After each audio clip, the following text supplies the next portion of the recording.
Olá, seja bem-vindo a esse curso do Alvo. Nós investimos nesse projeto porque nós acreditamos na importância de se conhecer a Bíblia panoramicamente. Quando a gente faz isso, a gente aumenta muito a chance de compreender bem as Escrituras. Por isso, parabéns para você que entendeu isso e também está investindo no seu próprio crescimento espiritual. Então vamos lá, iniciando o nosso panorama das cartas de Paulo. A importância dessas epístolas é óbvia, né? Dos 27 livros que compõem o Novo Testamento, nada menos do que 13, ou seja, praticamente a metade, é de autoria paulina. Nós não vamos discutir aqui a carta aos Hebreus, que alguns consideram ser dele também, mas mesmo sem ela, mesmo sem contar com ela, ainda temos uma ideia da participação quantitativa e qualitativa dos escritos de Paulo. Praticamente toda a doutrina da igreja é desenvolvida por ele nessas cartas. Portanto, conhecê-las bem é essencial para quem quer conhecer o plano de Deus para o seu povo em nossos dias. Também dá para se ter uma ideia sobre o porquê os críticos, especialmente os teólogos liberais, colocam tanta dúvida na autoria, na autoridade e na autenticidade dessas cartas, porque são a base doutrinária do Novo Testamento. Inclusive contém muitos alertas contra os falsos ensinadores, como é o caso desses tais teólogos que eu acabei de citar. O nosso curso não é sobre crítica textual e nem sobre canonicidade, que são assuntos mais ligados à bibliologia. Portanto, eu não vou discorrer aqui argumentos que defendam a autoridade do Novo Testamento. Da nossa parte, vamos apenas reafirmar o que séculos de história da igreja deixaram claro e que a igreja sempre ensinou. Nós entendemos que as cartas de Paulo são inspiradas e têm a autoridade de todas as demais escrituras, como o próprio apóstolo Pedro as considerava. Veja o que Pedro escreveu. Tenham em mente que a paciência de nosso Senhor significa salvação, como também o nosso amado irmão Paulo lhes escreveu com a sabedoria que Deus lhe deu. Ele escreve da mesma forma em todas as suas cartas, falando nelas desses assuntos. Suas cartas contêm algumas coisas difíceis de entender, as quais os ignorantes e instáveis torcem, como também o fazem com as demais escrituras para a própria destruição deles. 2 Pedro 3, 15 a 16. Eu destaco esta frase, como também o fazem com as demais escrituras. Quer dizer, Pedro tratava as cartas do apóstolo Paulo com o mesmo peso e autoridade que um judeu, e agora também a igreja, considerava o Velho Testamento. Isso mostra que tipo de atitude e respeito esses documentos tinham desde o começo.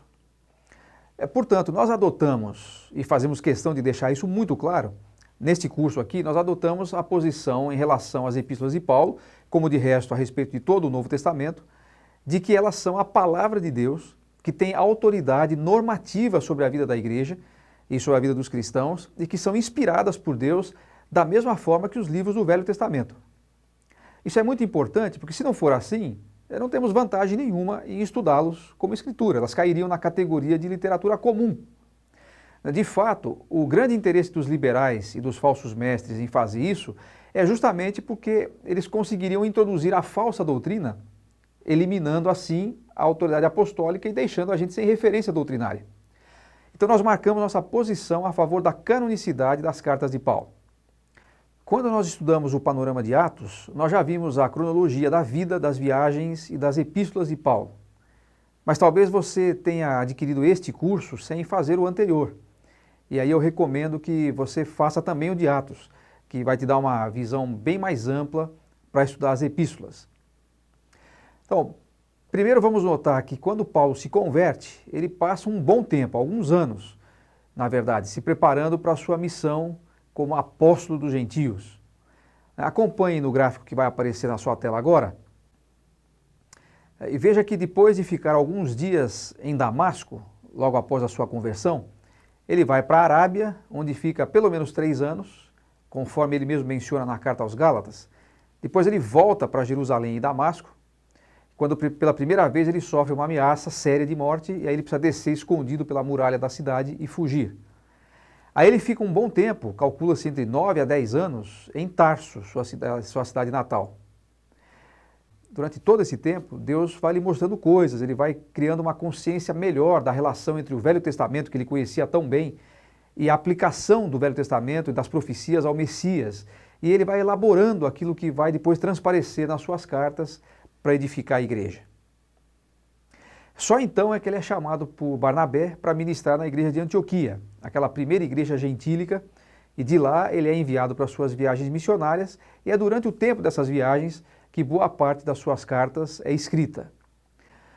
Agora veja um quadro das cartas de Paulo na ordem cronológica, na sequência que elas foram escritas. Você pode achar esse quadro na página 4 da sua apostila também. Essa cronologia sempre pode apresentar algumas diferenças de autor para autor, porque elas dependem das evidências internas dos livros e também das evidências históricas, que nem sempre são muito claras. Portanto, não se assuste se você encontrar em outras fontes de estudo alguma data diferente. Aqui nós adotamos as datas usadas por Charles Ryrie na Bíblia Anotada da editora Mundo Cristão. Assumindo como corretas essas datas, nós temos que a carta mais antiga foi a carta aos Gálatas, que ele escreveu logo durante a segunda viagem missionária. Aliás, esse é um quadro bem interessante de repetir. Vai aparecer primeiro o quadro geral, inserindo primeiro as cartas escritas no período coberto pelo livro de Atos, durante as viagens, e depois durante o tempo da prisão de Paulo em Roma. Nesse último período, que é mais ou menos entre os anos 61 a 66, já não aparece mais no livro de Atos, porque ele se encerra, como a gente viu, logo depois, ou 2 anos depois, que ele chegou como prisioneiro até aquela capital, depois daquele naufrágio, etc. Durante essa primeira prisão em Roma, ele escreve as cartas aos Colossenses, aos Efésios, aos Filipenses e a Filemão.